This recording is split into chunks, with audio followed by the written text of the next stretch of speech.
li constitution daggal premier ministre loolu moom du ko respecté day jox premier ministre cër bu ëpp lu ko constitution jox.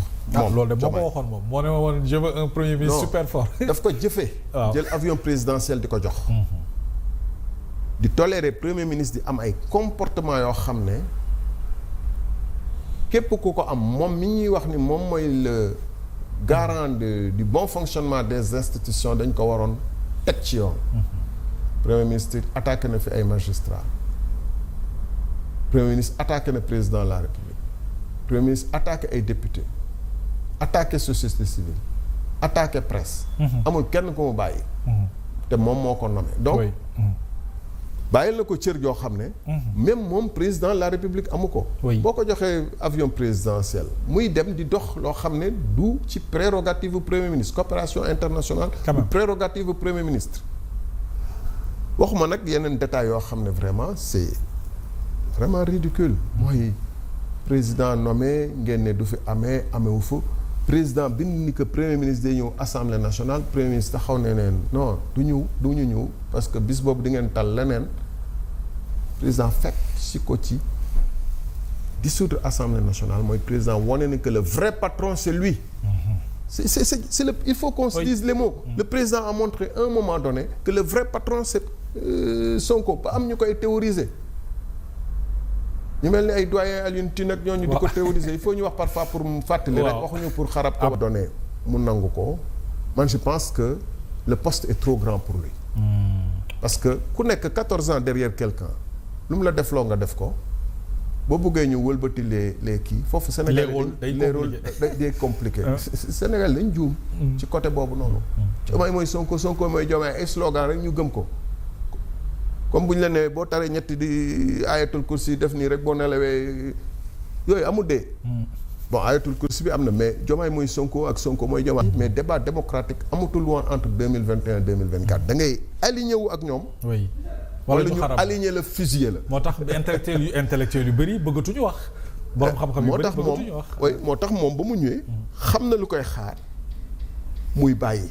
parce que bëggul woon affronter vague bi frontalement. tey nag xëy na te il n'en pensait pas moins il n'en pas normalement daf leen waroon taaj. ñu toog def un gentleman agreement. bu ñu woote ay dialogue avec l'opposition woote ay dialogue national 28 mai mais nañ dialogue d'abord seen biir. ba ñu wootee dialogue national si vous vous souvenez ñun dañu bañ dañu ne nañu dialoguer que le premier ministre et le président dialogue entre eux yéen a ngi fàttali ko dialogue national boobu c'était en décembre ou janvier j'ai plus la date exactement mu ngi ma fekkoon bitim réew je me rappelle je pense que période boobu la ñun suñu réponse mooy doon que le président et le premier ministre dialogue entre eux mun ngeen dem liiraat texte yi bien sûr ñu bëri nee ñu non extra le premier dialogue le dialogue impératif ba tey jii nii c'est entre le président et le premier parce que nag lu ci mënta xew. FMI Banque mondiale observateur ñu ñuy lebal xaalis ñëpp ñu ngi ñuy xool xam nañu y a une crise politique délétère latente maanaam crise politique xuloo politique boo xam ne saa yu ne mun na ni bum. Guinée-Bissau ñëpp xamoon na fii la jëm Alpha Condé ñëpp xamoon nañ du mujj lu baax. ñun nii bu continuer bu ñu toogul ñoom ñaar waxtaan du mën a mujj lu baax ci pour Sénégal. dañ ko wax ci kaw mu leer nañ développer et ñoom ñaar ils auront de très lourdes responsabilités ak ñu nekk di leen ci jàppale. parce que nan la mën a mujjee ñaari option moo fi am. ñu féewaloo Pastef reste quand même un parti bu nekk ci étudiants yi nekk ci université yi nekk ci syndicats yi nekk ci kii gis ngeen étudiants yi tey sax. tey jii tey saf na sap ba Albert Royer ñu fa ne woon gaz oui effectivement on le rappelle. la situation est compliquée. oui syndicats yi ànd gësëm ñu ngi commencé doon bëgg a gësëm. le front social. donc ñoom ñu ngi foofu am nañ fa ay responsables dañuy jéem a taal xam bi bu situation bi. et bu boobaa tamit même bu tàngul suñu bailleurs yëpp dañuy ne ñaar ñii xuloo nañu tas nañu ñaar. on va voir fan lay mujj mais la note du Sénégal va encore se dégrader. On va ajouter à la crise politique une crise financière terriblement aiguë parce qu'on fera un défaut de paiement. bu ñu féewaloo donc. quand même. loolu moo fi am. en plus beaucoup de nos gens ne comprennent pas la démocratie et ne sont pas matures pour la démocratie. ñu ngi commencé wax non bu président kiiwee assemblée day braqué wu danañ tas assemblée. ne serait-ce que yooyu noonu day gën a yokk en l'instabilité du pays man gëw ma ni assemblée bu waa député Pastef contrôle Bassirou Diomaye crise la blocage des institutions la non loolu du blocage institution boo xoolee France nii constitution Sénégal dafa prévoir opposition mën a jël mën a am majorité ah te bu opposition amee majorité du d'accord ak président. Tout à fait. Loolu du crise. Oui. am na ay mécanismes yu ñu prévoir ordonnance ak leneen te président bi tamit moom moo war a wàcce boppam mun a dialogue pour réew mi jaar yoon. 2000 ba alternance amee ba 2001 PS moo contrôlé woon assemblée bi. Mais est-ce que crise amoon na. France depuis bientôt 1 an et demi un peu plus d'1 an et demi. assemblée bu fa ne àndul ak président quasiment lu mu indi ñu kii daaneel nañu fa ñetti premier ministre mais est-ce que loolu dafa si tekki blocage des institutions il faut pas confondre menace imminente article 54 bu gars yi di 52 bu gars yi di wax de la constitution bu fekkee ni am na menace imminente sur les institutions maanaam am ñu tere assemblée nationale tere mooy ñu tere leen réunir am ay groupe ay gang ay kii yu ne assemblée bi du daje wala président dañ ko bëgg a séquestrer ba kii wala juge yi duñ fi daje di kii ay pré-juge yi ñu daje di mun a sax àtte loolu mooy menace imminente contre les institutions mais que l'Assemblée nationale fasse son rôle d'opposition au président de la République rejette ces textes loolu du blocage institutionnel loolu il faut pas évoquer donc gars yi jéem a yombal solution bi pour pousser Diomaye à envisager une solution qui n'est pas une solution beaucoup d'entre eux dañu bëgg rek ñu redistribuer les cartes. ñu woo leen. Très bien.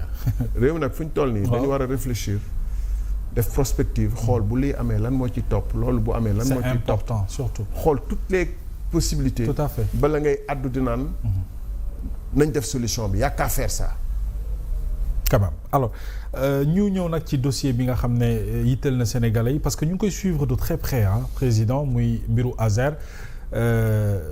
ay la yowén impression bi ma ci njëkk a def en tant que journaliste mooy depuis ba ngay wax ci mbiru Azer laaj yi ngay laaj ak interpellation yi ngay def ak amoo ci par exemple benn réponse contraire benn réponse bu nga xamante ni dinañ ne Thierno Alassane li muy laaj tontu nañ ko ci de façon concrète sénégalais mën ci dut baaraam waaye bi ci mujj mooy gendarmerie dañ la convoqué. Convocation boobu c'est dans le cadre de l'enquête est-ce que mën nga ci revenir aan mais surtout ba nga génnee da nga wax benn baat mooy des têtes vont tomber alors expliquez-nous président.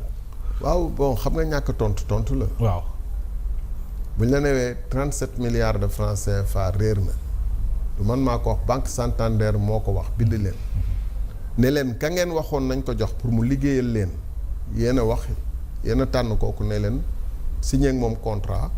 ñun ñu lebal leen xaalis pour kooku liggéeyal leen kookee gis nañu muy dugal xaalis bi fa mu warul dugal bañ ko laajee dafa bañ 18 mois ngi nii 14 mois ngi nii 30 septembre 2024 loolu gouvernement Sénégal waroon na ci am yenn taxawaay boo ko laajee bu dee def nañ ci affaire guerrier yi ñuy wax ni on a récupéré nangam on a fait nangam quand même dinañ doon sawar lool wax ko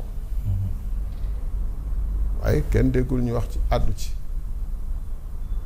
alors moo tax man laaj leen dem ci fa mbaxane ne benn en espérant mbaxane dina nekk benn parce que mbaxane bi nag dafa mel ni dafa am ñenn rek ñu koy solal quand même ñu bokk ci kujje gi rek lañ koy solal ñeneen ñi kenn du leen te mbir mi dossier bi amul bu ko gën a leer parce que boo demee sax ci ordonnance du 21 novembre 2024 Cour suprême ñoom ci seen bopp ci seen considérant yi ñu ngi wax lii Banque Santander wax xaalis bi nee na mes te laaj nañu entreprise espagnole bi bañ na répondre Cour suprême bind na loolu dara gën a leer loolu waaw léegi nag bu ñu laajee ministre yeeg yooyu ñuy kii donc man ma dem kii pôle judiciaire financier wax leen jox leen ay argument yu doy jàpp naa ni argument yi ma leen jox dara ëpp gën ko leer ba tax na jàpp naa ni bu ñu woowee ya ñu war a woo